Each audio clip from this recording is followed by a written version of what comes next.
Hey, welcome back to the discussions on the Chassidic approach to joy. We're going to be covering today chapters 3 and 4. Hopefully the time we have.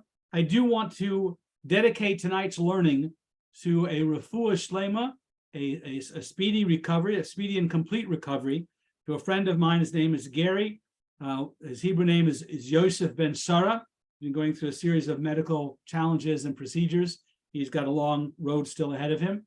But we dedicate tonight's learning to his schus, his merit, that he might have a refuah shlema b'karf, a quick and complete recovery. Okay. Chapter 3 is called Seeing the Silver Lining. And, you know, we started off with this paradigm, this three axioms, that there's a God, that everything God does is good, and that nothing happens outside of God. And so then we have the challenges, the difficult things. And with those axioms, we have to understand that God's will is purpose-oriented. Nothing's by accident, which, you know, in Gershon Schusterman's book, God, Why? He talks about if we accept that there's a God and we accept that God is in control of everything, then we have to figure out, well, what's with evil? And if God created evil, what is that, about? And so we're going to go with the idea that everything is good and it's a positive good. It's a positive purpose. And the problem with that is that's inconceivable. When we look at the world's challenges and problems and horrors, it's inconceivable. So we got this problem. Everything bad, though, seems to be man-made. So let me ask you a question about free will. You don't think we have free will, or was that covered in the last class? I missed it. Oh yeah, exactly. No, we do have we will tackle the idea of free will a little bit later, but the bottom line, the Torah perspective, is that we have free will in the area of Torah and mitzvahs. Where we will be and when we will be there is all directed by God. We may think we're making those decisions about whether I wanted to go or don't want to go to this vacation or to work today or whatever.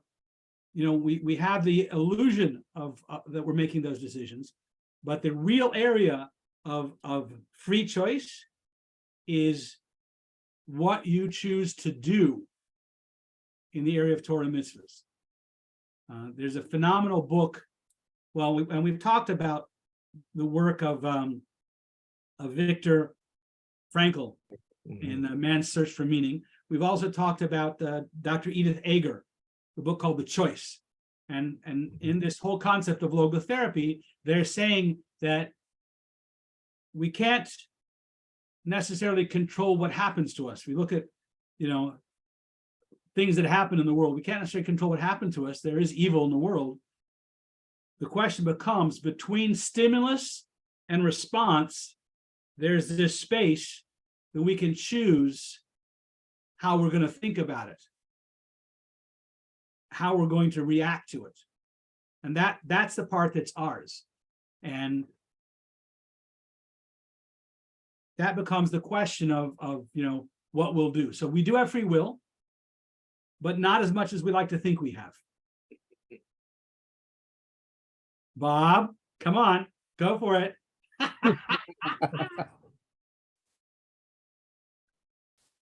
If that's true, if we accept that as being true, and if we start with stimulus and we end up with response, and you're saying that the response that we make to any given stimulus is our own. So Or the process. within the category of Torah and mitzvahs, the choices we make. So in other words, you and I meet at an event, and I give you the opportunity to put on tefillin. You now have absolute free choice of will you, whether you will or you not, right? But if a dog bites you, let's say bite someone, right? If a dog bites someone, the fact that the dog bit, that's in God's hands.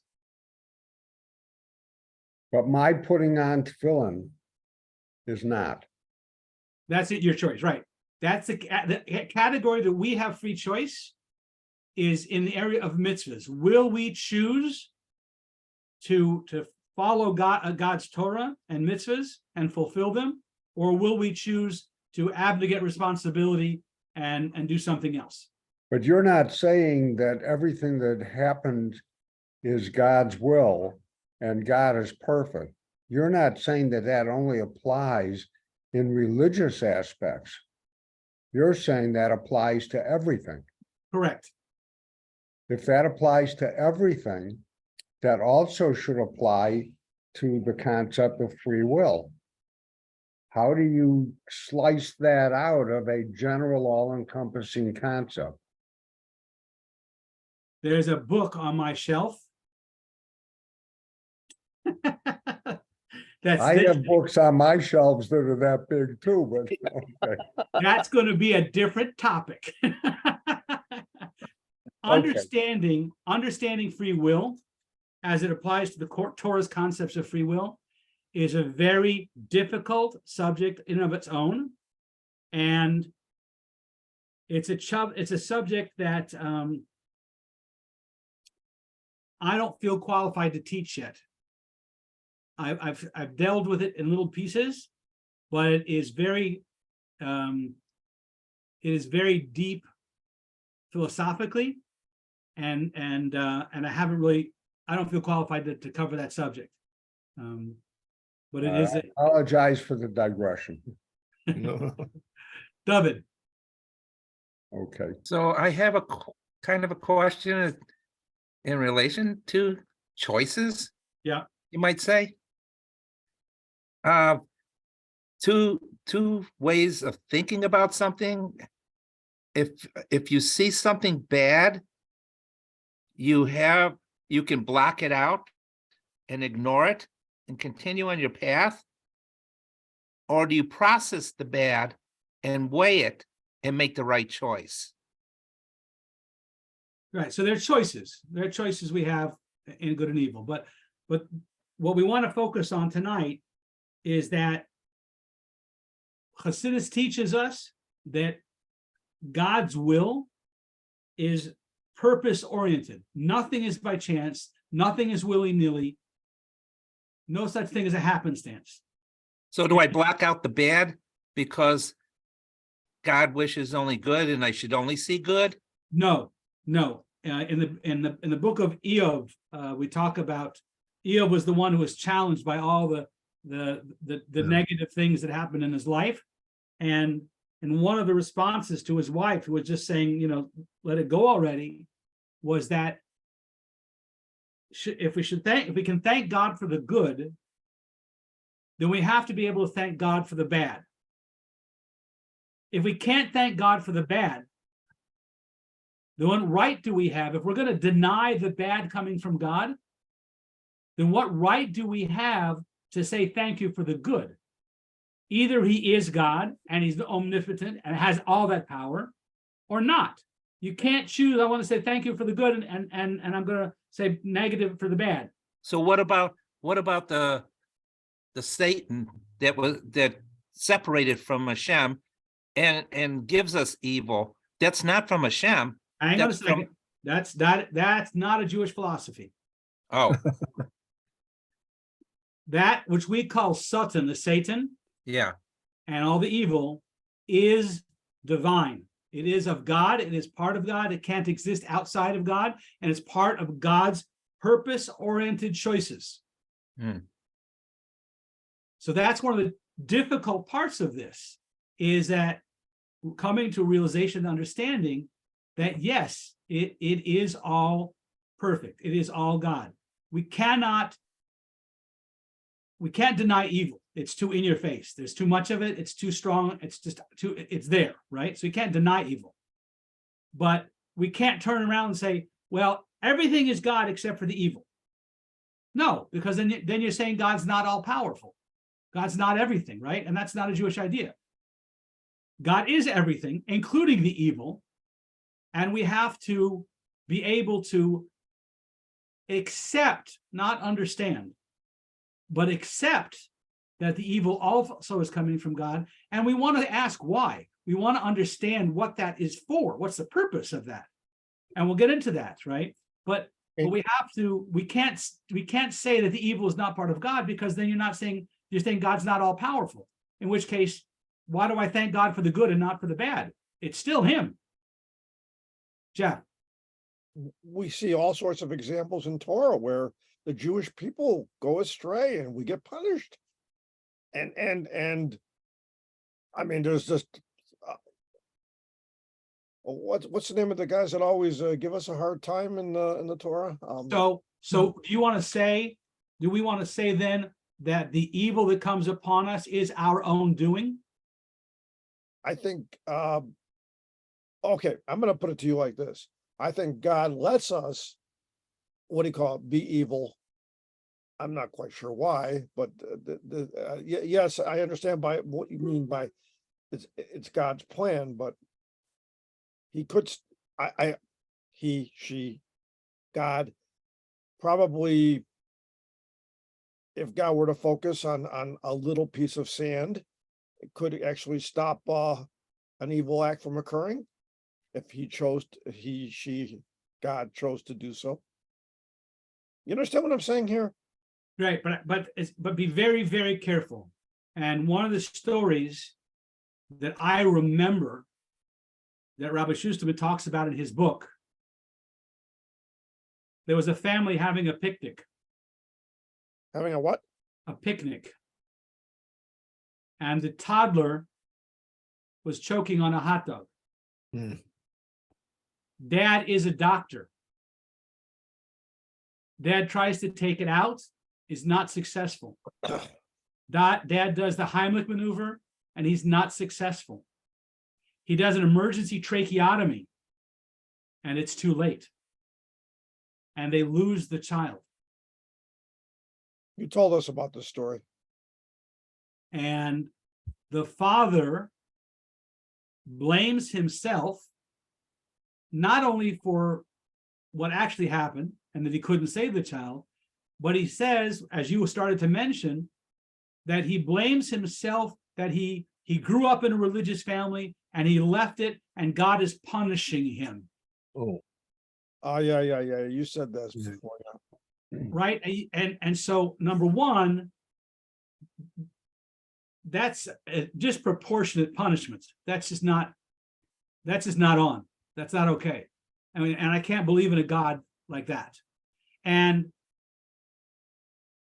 if we're to say it's random, that doesn't make sense either.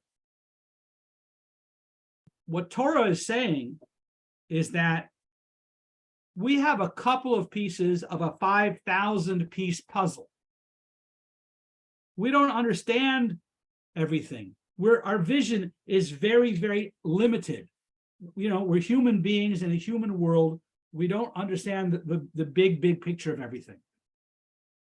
So we have to come to grasp the fact that we don't understand everything. That's an important part of it.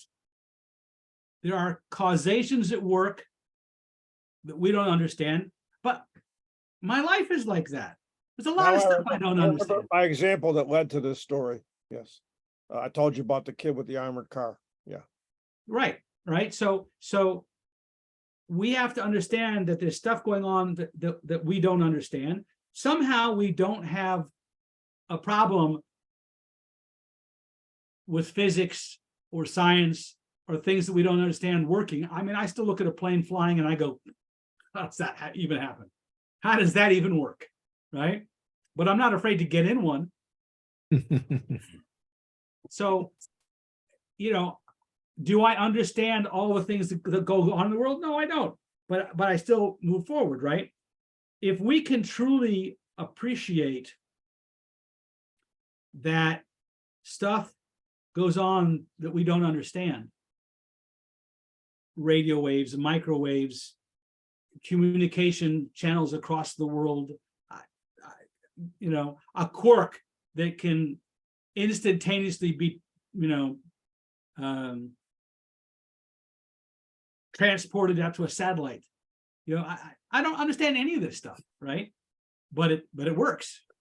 So I don't question those things. I seek to understand, but I don't question those things. I don't not believe in them because of it. Torah teaches us that there's an olam haba, a world to come, a holding place for souls, and that all the neshamas, all the souls have to be born into the world and fulfill all 613 commandments. And if they don't finish it the first time around, then they'll go into holding and they'll come back a second time and be reincarnated and give it a second go and complete whatever they didn't do. So there's this one soul, and it's going to come as many times as is necessary to finish the job. I know a Marine, United States Marine Corps, and he says that he loves the Marine Corps because you can't fail a test. You will do it as many times as you need to pass, but you cannot fail. Right? So at the neshama has to come back down again and again and again until it has completed all the 613 mitzvahs. Some of those mitzvahs are fulfilled by the king of Israel for all of us. Check that off the list. But some are only for men, some are only for women.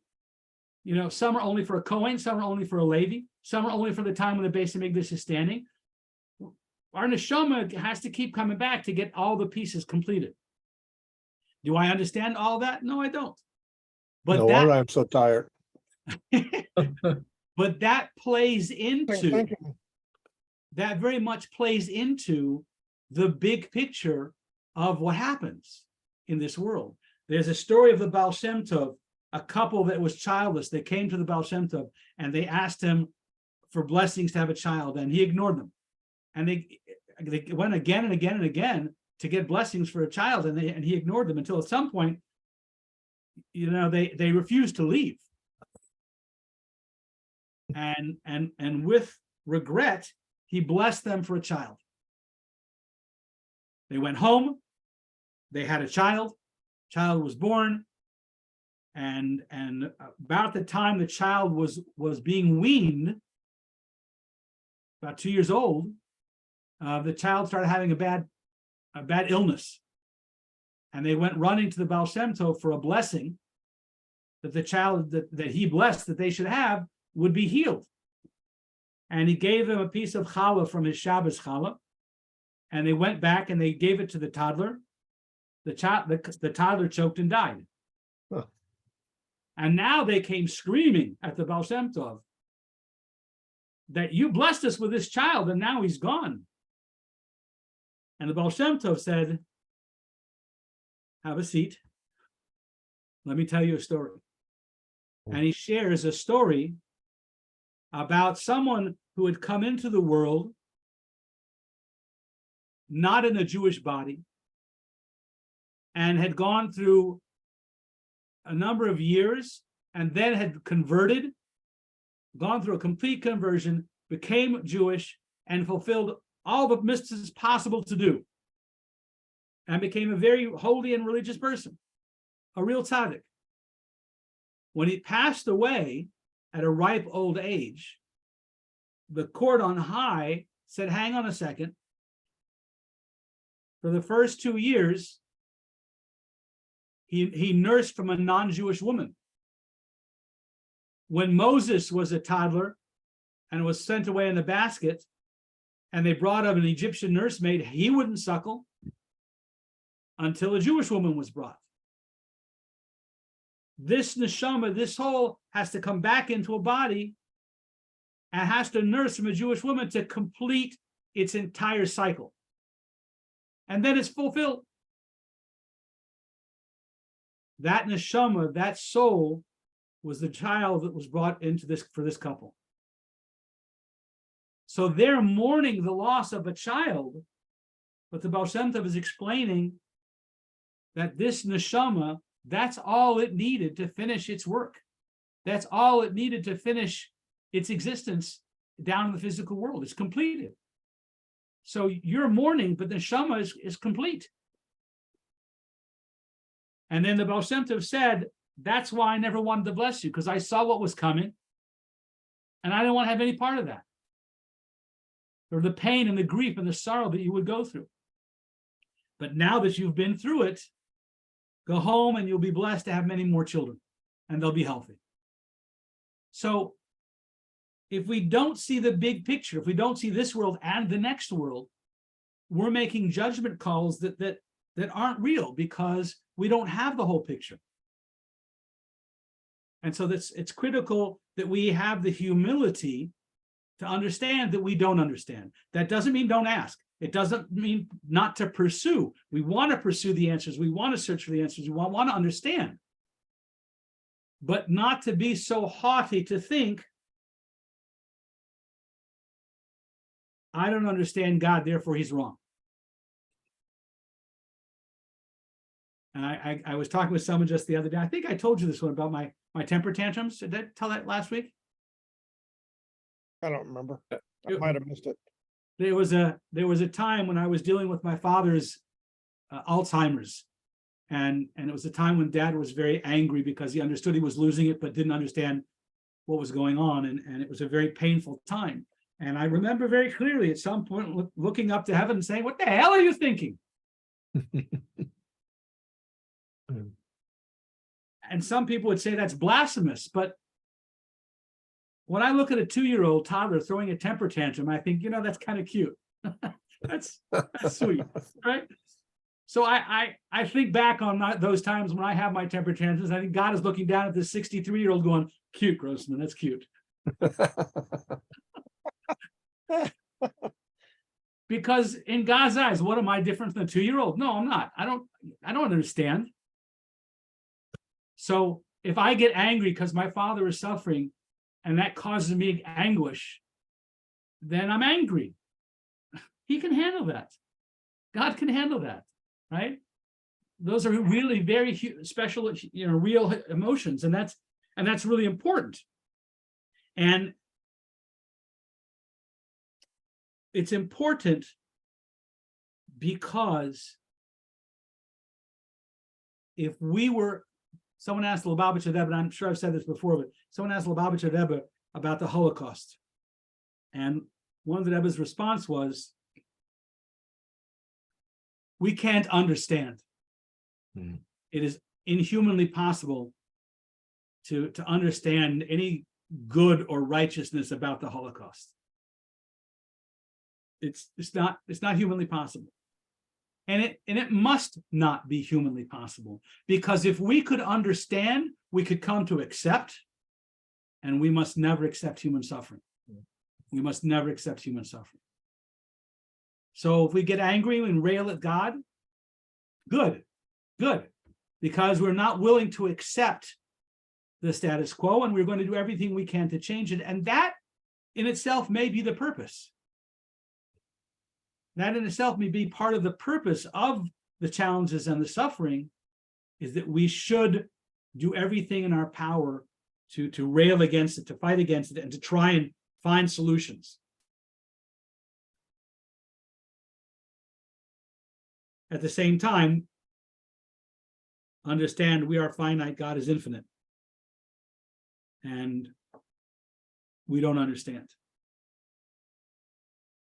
And I think that's a big piece of what we want to cover here. We want to, we want to see the silver lining.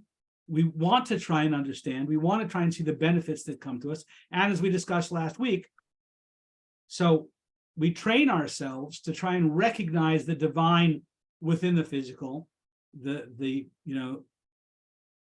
amazing, beautiful, serendipitous moments, which are really divine providence. And if we look at it that way, it's all part of God's working all the details out. And that way it feels perfect, right? So that's a nice sense we have when we get to see those things, when we're looking for those things and we get to see them. But we don't always get that. And so when we don't get that, then we have to still be able to understand and accept that there's a lot more going on behind the scene that we don't know.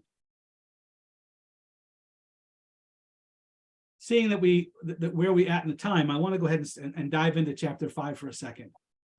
If you haven't read it yet, I'm going to give you a preview. If you've read it yet, then we're kind of reviewing what's covered in chapter 5. And the Maggid of Mezrich discusses his son was playing a game of hide and seek, and he came home crying because he had hidden really well, and everyone gave up searching and they went home. and so he was crying, and the Maggid started to cry with him, and he said, his son said, what's wrong? And he said, God has the same problem. God is hiding from us, and people are stopping the search. They're quitting. But if we take that idea of the game of hide and seek, what's the whole point of hide and seek? The point of the game of hide and seek is that we'll hide, and the child will go seeking us. And while he's seeking, he may get angry or frustrated or challenged, but will hopefully rise to the occasion and keep searching until he finds. He may feel all alone out in the dark woods, but his dad is watching. His dad is watching the whole time. He can't see, but dad is watching the whole time. He's not alone, but he feels that way. And he might feel tempted to give up. But as soon as he actually pursues and he actually persists and finds him, what happens in that moment when he finds him? There's this beautiful smile and rejoicing and reunion, and the child has the feeling of success. Yagaiti umatsasi. I searched, I put in the required effort, and I did find. And there's an exuberance that comes with that, an excitement and a joy, and the reunion is joyful. It's a beautiful moment, right? But the child also knows more about what he's capable of now. And he's withstood that test, and he can do more. So the game of hide and seek is of tremendous value. I like to explain, if you think about every game mankind has ever created, it comes down to get from point A to point B, and how hard can we make this? And if it's too easy, we'll add more rules and make it more difficult. I just spent a couple of weeks at cadet officer training at Maxwell Air Force Base down in Montgomery, and they have what's called the squadron officer, the SOS, Squadron Officer School Volleyball. Have any of you done that whole SOS volleyball? Well, let me tell you, it has very little to do with volleyball.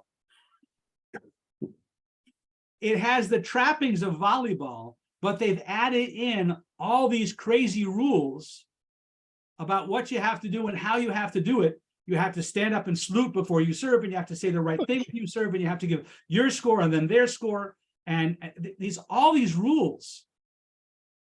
And if you follow all the rules, you don't get the penalties, and therefore you probably will win.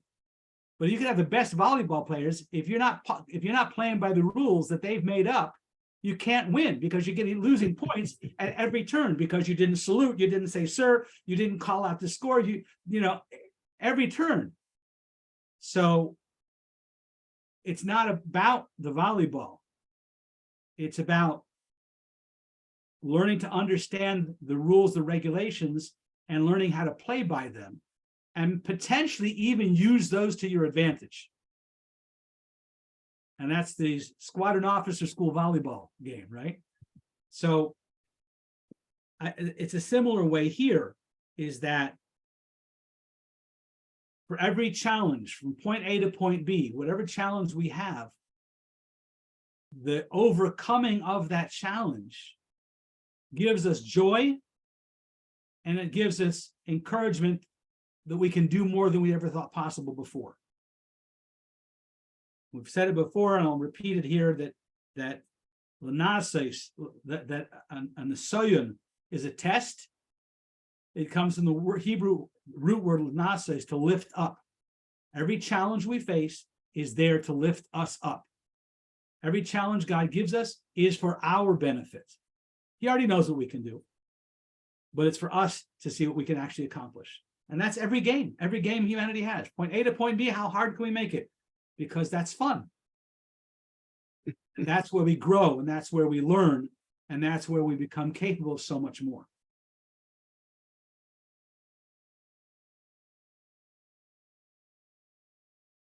And I think in that point is as we learn the value of approaching life that way, then we can approach the challenges with number one, more confidence, because if we trust that God will not give us a challenge we can't overcome, then we can do this. We can do this. I mean, he may take us to the edge of the cliff, but we're not given a test that we can't overcome, which means I can overcome this. I can do this. That can be very encouraging.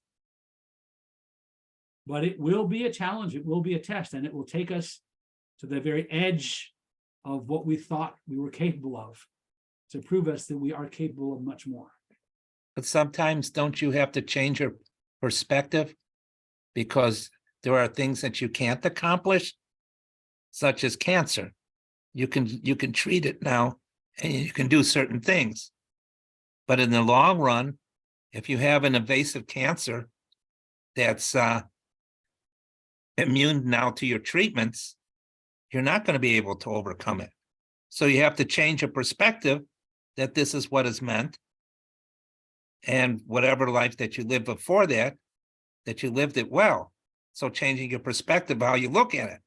But the article that Ron just shared with me earlier was an article about a doctor, a physician, who decided to become a student again and follow the chaplain around on rounds.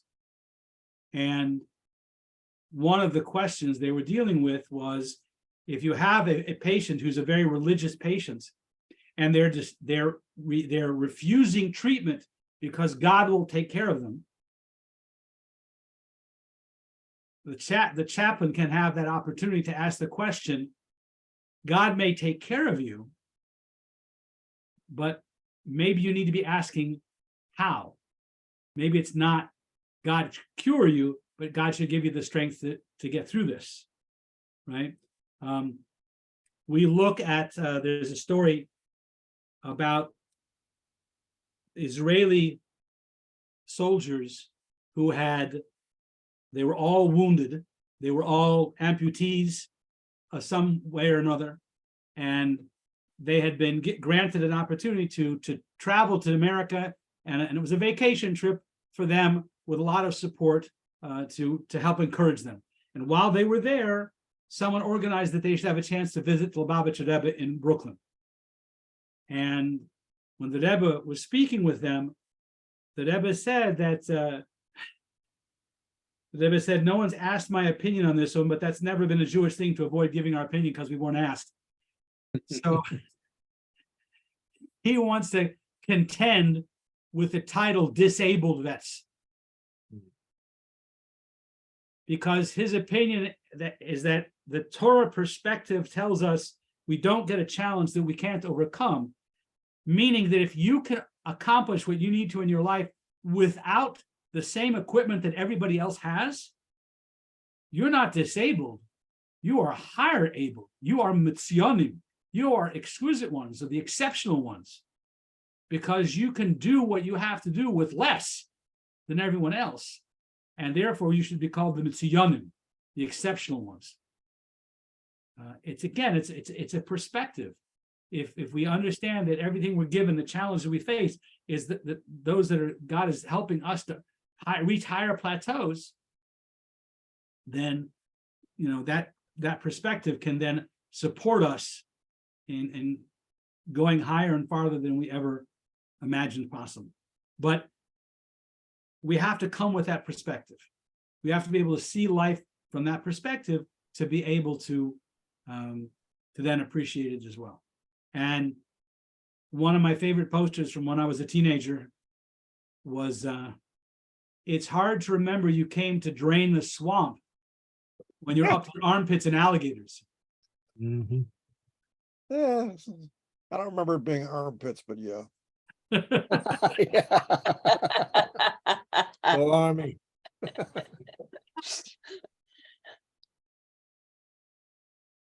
This is the family show.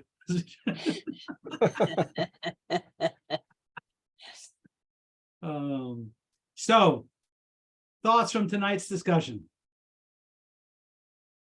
What do you take away? Thought-provoking. I'm what I take away. I think that if you are willing to accept without understanding,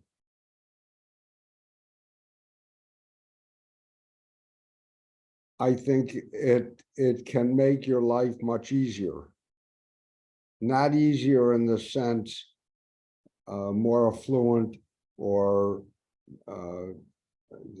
more luxurious, but I think getting through life much easier, because you lose yourself in the concept that there is goodness even if I don't understand it. Right. That's the position, that's the perspective. That would make me a happier camper if I were to believe that. Yes, I'm not sure I'm there yet. Well, I didn't say I believe it. I'm saying that no, Jeff, you jumped. as you all by now know, I'm pretty much of a skeptic, but not to be confused with a skeptic. But yeah, I don't really believe this. But I think that from my perspective, it's important to understand what Judaism believes, at least Chassidic, Chabad believes. And not all Jews, of course, believe this. But to me, it's important to all of this expands. To me, knowledge is important, and this expands knowledge. That's right. 2 Jews, 3 opinions. At least. Only 3, huh? Yeah. Depends if you have a split personality or not. Could be But more. what I find interesting is, for me, I don't see myself as being an intellect. I grasp some ideas and I try and understand more, but I live my life very comfortable understanding that I don't understand most, right? I find it fascinating when I see people who are, my father, God bless him, he should rest in peace, and he's a chemical engineer, and he was a really heavy thinker, and he spent a lot of time searching to understand things, and he had a lot of difficulty with the religious acceptance of things, because he wanted answers, and if he didn't have answers, he had challenges with that. But at the same time, he was very comfortable knowing that he knew very little about physics, and especially quantum physics. He found it fascinating. He didn't have the time to study as much as he wanted to, But there were all these other sciences that he accepted readily that he didn't understand them. And that was fine. Yeah, but he believed, I'm not never having met him, but I'm sure that he believed while he may not have understood things, if he lived long enough, he would understand more. Yes. And eventually, the things that he didn't understand would be understood by someone. Got it. Yep. And my understanding of Torah is that as a finite being, we will never understand infinite. We can't, by definition. And, yeah. That's the way it's been developed. God's a lot like calculus. Look, I like calculus too, and slide rules were fun. Slide rules were fun. Lipsticks. We always came out with the same answer.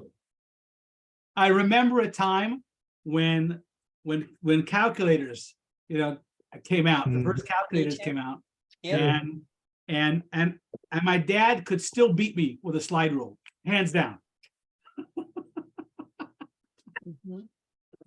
But you had more decimal places. Behold the slide rule. Ah, there we go. I still have mine Mine too. and my I have abacus. mine, and I still have Just my in circular case- slide rule. Just in case the computer goes belly up, I got backup. I know where mine is. I'm gonna close off the recording for tonight.